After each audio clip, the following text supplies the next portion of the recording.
Kunitsu-Gami Path of the Goddess, I truly believe will be one of those games a lot of people will sleep on. The reason I say this is because me, myself, would have slept on this if I had not got the opportunity to play it. So allow me to just start off this video by thanking Capcom for providing me with a code so I can gather my thoughts and opinions and the footage you are seeing here today for this video. Though this will not affect what I'm about to say because these are my opinions and my opinions alone. So with that all being said, what is up guys, Jen here, hope you're all doing well. Welcome back to the channel. As always, got you covered with timestamps, so if there is a certain section you want to skip to in this video, feel free to do so. All I ask is for you to support the channel and hit that thumbs up button. So let's dive straight into Kunitsu-Gami Path of the Goddess, and going forward I'm probably just going to keep it to Kunitsu-Gami because I'll end up muddling my words. So we're going to dive in straight with the story by reading you a small synopsis of what Kunitsu-Gami is.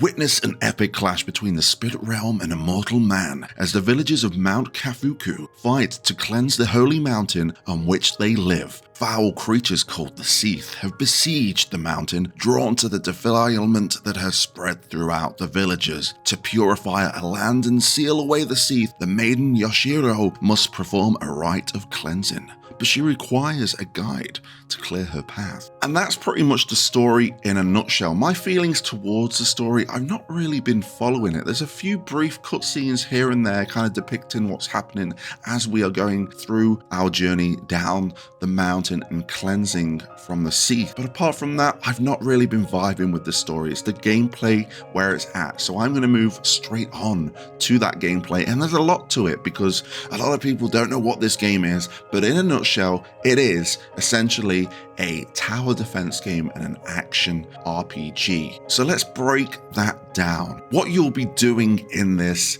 is going to be broken up into two phases when it comes to the core gameplay. We're going to start off with the daytime, and straight off the bat I noticed I had a countdown timer to prepare for the nighttime. I am not a big fan of countdown timers in games because I get very overwhelmed and I kind of trip up all over the place and not get things done. But Kunitsu-Gami kind of made me feel a little bit more at ease. It made it easy to let me know what I needed to do in this preparation stage. And what we essentially have to do is we rescue the villagers. It can be a number of 4, it can be 6, and it increases as you get further through the game. We rescue these villagers and then we give them roles. So you can assign them a job of the woodcutter, which is your basic DPS class, or you can do an archer so they can attack from the distance. You can give them a job that allows them the ability to slow down enemies in their tracks, so your DPS can do more damage. There's even a sumo wrestler that does some big damage to a wide area of effect.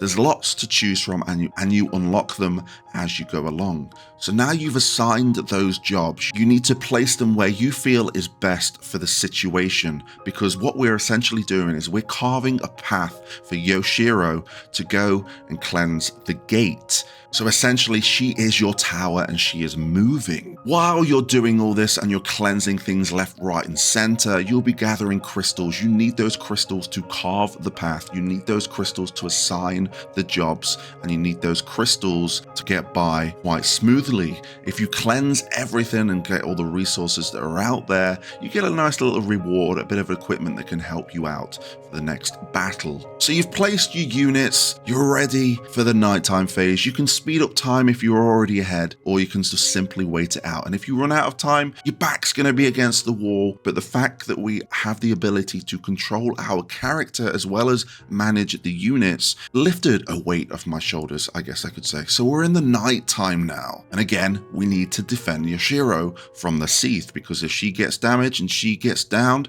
that is it. That is the stage over and we need to reset. You don't need to worry much about your units. If you've placed them in the right places, they should be doing their jobs, but you can change their jobs on the fly and you can reposition them as more Seath are coming out. Maybe they're coming out of different gates and you just need to kind of reshuffle the strategy. But what I really like is that I get to control my main character, and it is just action combat, very satisfying, really satisfying on the DualSense as well with the vibrations, and I can just do as much DPS as I desire and manage these crowds of Seath coming at me with quite ease.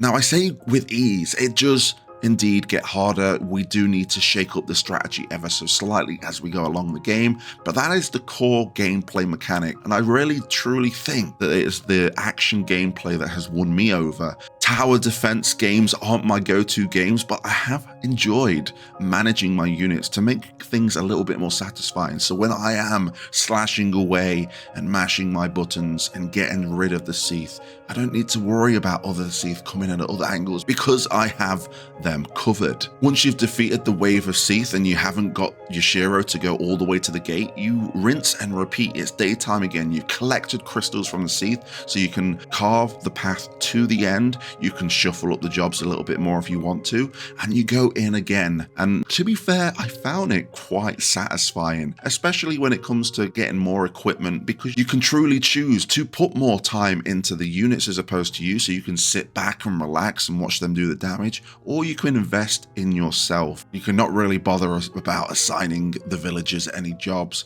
and go all in. But there are some stages that do require to rely on the tower defense mechanics. I was pretty caught off guard, but because the stages leading up to that had taught me the best way to approach the tower defense mechanics, I got down there with ease and it was satisfying, and I thought, you know what, I really want to invest in some of these jobs, because there are some boss battles that take a bit of a step back from the tower defense. Essentially, you still have the villagers on your side, you assign them the jobs, but you're going against a big bad, and these are some pretty funky bosses with some mechanics. You want to learn their patterns and you want to get it down, but you will be focusing on your action combat, and I've really enjoyed the boss battles because these unlock even more jobs. But the gameplay does not end there. Once you clear each stage, you have the opportunity to go back and rebuild each stage. So you will assign the villagers to work. You may require to get some materials that you'll find along the way,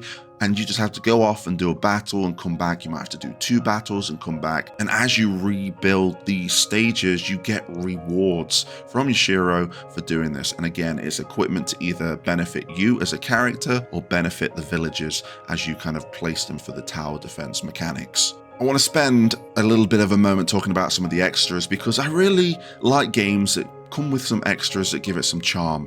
And one thing that I am a sucker for is 3D models that I can rotate and view. All of the equipment you pick up along the way, you can view in a 3D viewer. They've really respected the culture in this game, and you can see it through simply looking at the 3D models. Not only that, you will unlock artwork, you'll even unlock some sweet treats along the way that can also be viewed in a model viewer. So it gives you that little bit of incentive to kind of 100% everything, go back to other stages, because those stages do kind of have goals in mind. You don't need to complete all of the goals in a stage to complete the stage. You simply need to make sure that you are getting your Shiro from A to B. But if you decide to dive back into the stages and see those objectives, you can get some more additional rewards along there as well. I'm going to finish off this video talking about the visuals and the music. Let's start off with the visuals. I really like any kind of Japanese aesthetic. The monsters look incredible. Again, you can look at these through the 3D model viewer. It's nice, bright and vibrant, and when you go into the nighttime stages, it's dark and menacing.